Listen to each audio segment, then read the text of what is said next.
Hello everyone. Today we will be starting with the series of Company Law, Lecture 1.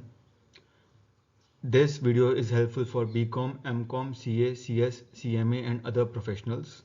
We will be dealing with Companies Act 2013 rules, regulations, notifications, guidelines, circulars, updates, which are not only helpful for the people over there to help you with the exam point of view, but also for dealing in the corporate world.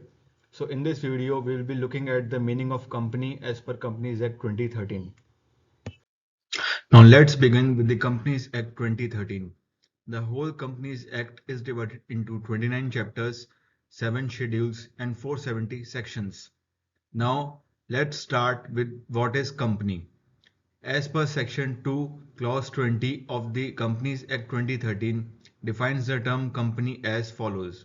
Company means a company incorporated under this Act or under any previous company law. For example, Reliance Industries Limited was incorporated on 8th of May 1973.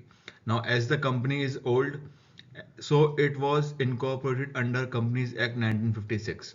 However, any company which needs to be incorporated now will be incorporated under Companies Act 2013.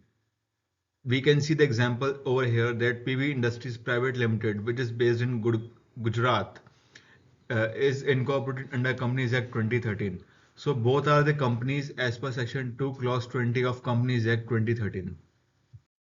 So now, in simple words, company means an association of persons who work together in a structured manner where the form of organization has a separate legal entity. Now, company is having a separate legal entity distinct from its members. It can also be referred that members may come and go, but company goes on forever. And there is a separate legal entity, which means that the company has a power to sue and can be sued by other people. Company is an entity which is incorporated by law and it comes to an end only by law. God has created human beings, so company is a form of an artificial person.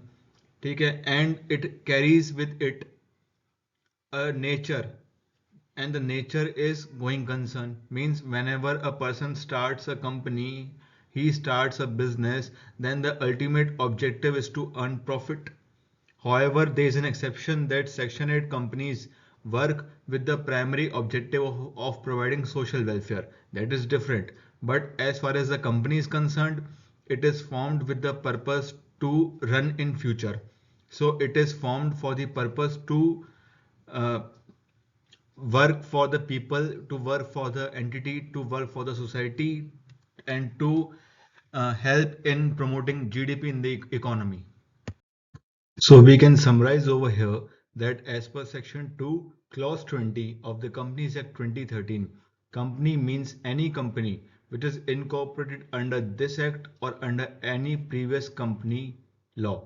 And there were various other company laws before the Companies Act 2013. Companies Act 2013 took a lot of time to get approved by the Parliament and to become the assent, to take it the assent of President and to form an act.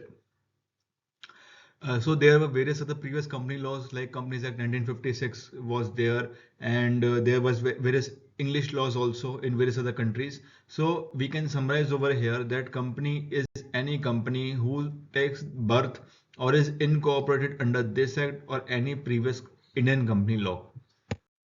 Thank you for watching the video.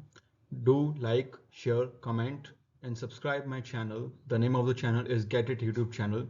I will be sharing with you all the list, the entire series of Companies Act 2013 in great detail. Thank you.